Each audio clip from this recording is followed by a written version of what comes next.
के प्रातः काल में ये दीक्षा क्रम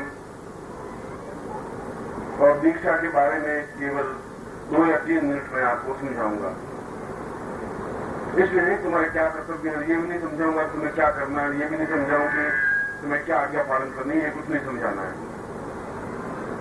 पूरे समस्त संसार के वापस के शास्त्रों में नहीं, चाहे बाइबल हो चाहे कुरान हो, चाहे जसुस्त का धर्म हो चाहे और कोई धर्म हो, ये दीक्षा विधान तो प्रत्येक धर्म में, प्रत्येक चिंतन में, प्रत्येक अध्यात्म में है। और दीक्षा का तात्पर्य ऋग्वेद के प्रथम श्लोक में दिया हुआ है। जब चारों वेदों की पहली रचना हुई, ऋग्वेद का एक प्राथमिक मंत्र, प्रारंभिक मंत्र, जहां ऋषियों ने अपनी पहली ध्वनि उच्चरित की, जहां सभ्यता ने पहले अपनी आंख खोली, जब सभ्यता ने ऐसा किया कि हम जीवन में सभ्य हैं, जब उन 8 ऋषियों ने उस सिंधु नदी के किनारे जयघोष किया कि जीवन का प्रारंभ और जीवन की पूर्णता क्या है, उन्होंने इस रहस्य को देखना शुरू किया कि क्या जीवन से प्रारंभ कहां से शुरू करें, ये तो जीवन है ही नहीं। अगर तुम इसको जीवन मानते हो कि पैदा होना और बड़े होना जीवन है तो ये जीवन नहीं है, ये तो पशु जीवन है, मानव जीवन नहीं है।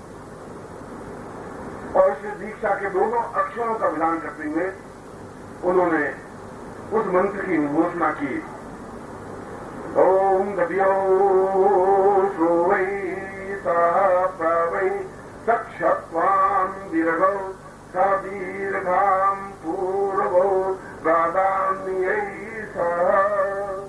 ये ऋग्वेद का प्रारंभिक मंत्र है, जहां हमारे समस्त ऋषियों ने उस सभ्यता के पहले चरण में सिंधु नदी के किनारे इसका उद्घोष किया, ब्रह्मा ने अपने स्वयं मुंह से।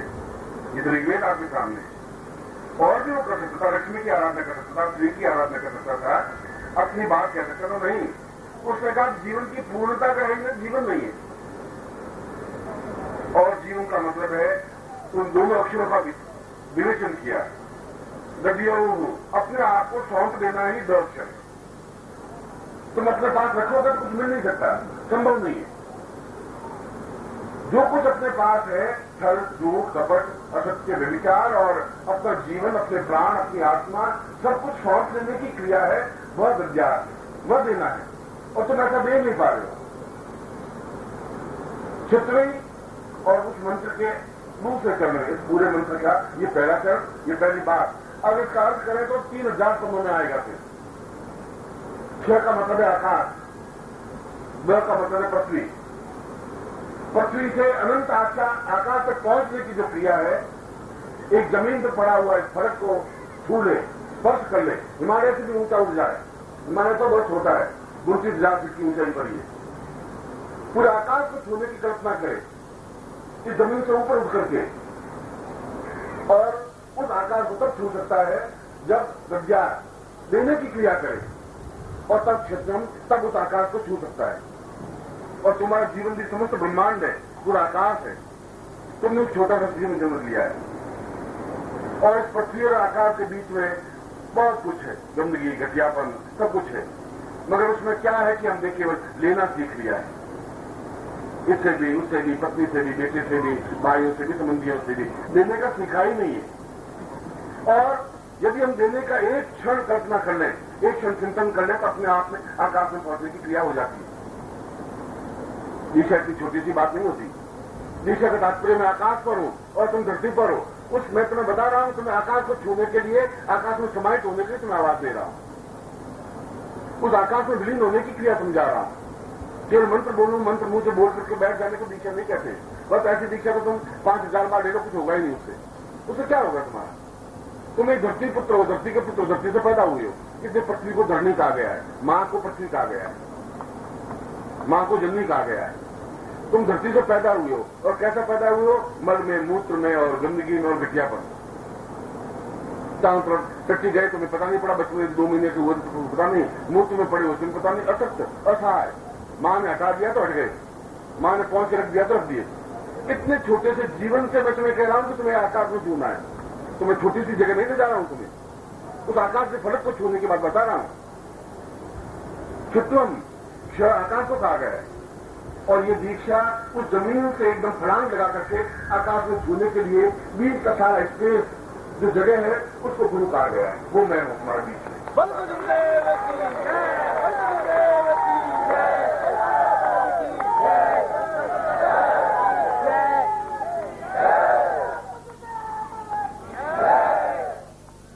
और ये कब समझोगे तुम?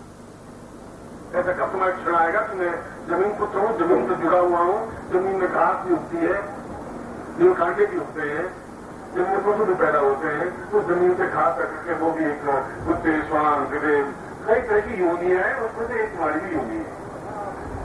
वह योनि अपने आप में उसी योनि में प्राप्त हो जाओगे। ऐसा नहीं तुम मर करके गधे बन जाओगे, मर करके स्वान, ऐसा कुछ नहीं होता। किसी जीवन उस योनि को जी रहे हो, पशु की जीवन जी रहे हो, गधे की जीवन जी रहे हो, पार्ट हो अपने परिवार का चले जा रहे हो। जैसे तू भी अपने गधे को ढोए जा रहा है, तुम्हें भी अपने परिवार का कोई सुरक्षित ढोए जा रहा है। कभी बेटा ढो रहा है, कभी पत्नी ढो रहा है, कभी पैसा ढो रहे हैं, कभी कुछ ढो रहे, तो पंचके ढो रही। ऐसा ढोना जीवन जी रहा है, तो जी रहे। कभी तुम्हें बुढ़ापे में बेटा अटकारता है, कभी ऐसा बचपन में तुम्हारा जीवन रहा ही नहीं, यौवन तुमने देखा नहीं, तो तुम्हारे को बचपन की बात बुढ़ापा आता है। यौवन तुम्हारे जीवन में आया ही नहीं, आ ही नहीं सकता, संभव नहीं है, क्योंकि यौवन का सुगंध तुमने देखा नहीं, जो शरीर से सुगंध निकलती है। यौवन का मतलब पसीना निकले, गुलाब की खुशबू आए, वह यौवन होता है। ऐसा यौवन नहीं होता मरा हुआ, तुम्हारा पसीने से बदबू आती है। गुलाब की सुगंध में बहुत मछली है, अच्छा।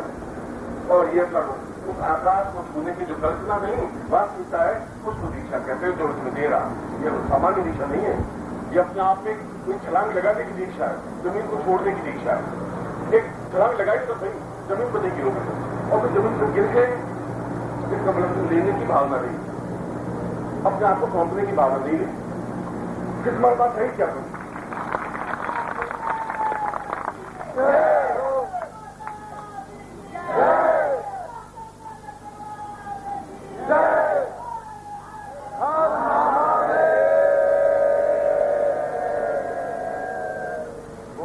और तुम मुझे क्या दे सकते हो? मैं तुम्हारे पास पूंजी क्या है? तुम्हारे पास पैसों को तुम बहुत बड़ी पूंजी समझ रहे हो क्या? तुम्हारे पास पूंजी वह तुमसे ज्यादा करोड़पति लखपति मर गए, रावण और कुंभकर्ण और मेघनाथ और चंद्रगुप्त सेनानायक और सिकंदर, बहुत तो तुम्हारे पास अरबों के मालिक थे। सिकंदर महान चले गए, तुम इसमें कोई बहुत बड़प्पन जैसी बात नहीं है। तुम्हारे पास ताकत तो बल तो है नहीं, तो रावण के पास था, कुंभकर्ण के पास, भीम के पास, बहुत तुम्हारे पास नहीं। बहुत छोटी सी पूंजी है जिसमें तुम मुझसे ज्यादा चालाक हो सकते हो। ये मुझसे ज्यादा बड़ी पूंजी तुम्हारे पास है, मुझसे ज्यादा सावधान हो सकते हो, मुझसे ज्यादा सतर्क हो सकते हो। उस पूंजी को तो मुझे सौंप दो, कोई बात नहीं। तुम्हारा घर, तुम्हारा दूर, तुम्हारा कबर, वह भी आप एक करोड़ मार सौंप देना, वो भी ले लूंगा तुम्हारा, वह भी मुझे उसको निर्मल कर दूंगा।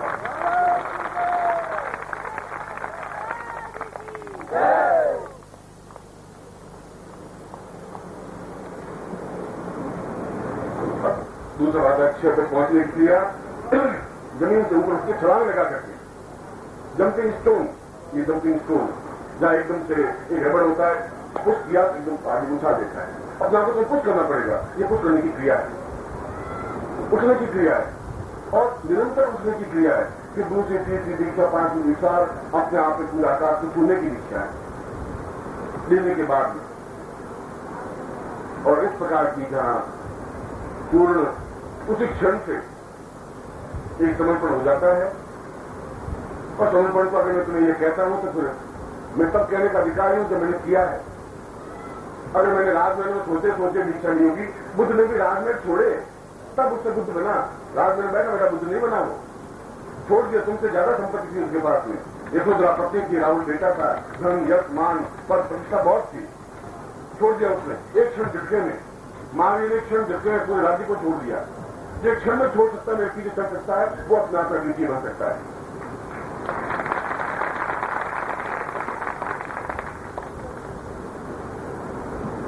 ऐसा क्षण तुम्हारे जीवन में आए, एक छोड़ने का भाव आए, छोड़ के देखिए तो उसका आनंद भी देखिए।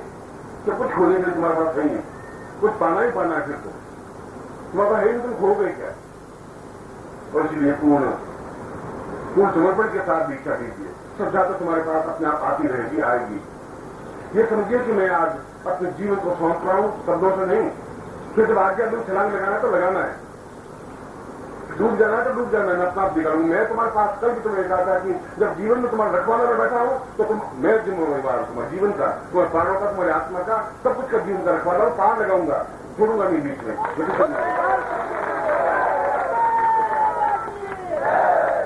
विश्वास तो करना ही है, बिना विश्वास में जीवन चलेगा ही नहीं। जब विश्वास नहीं है वहां जीवन में पूर्णता नहीं आ सकती।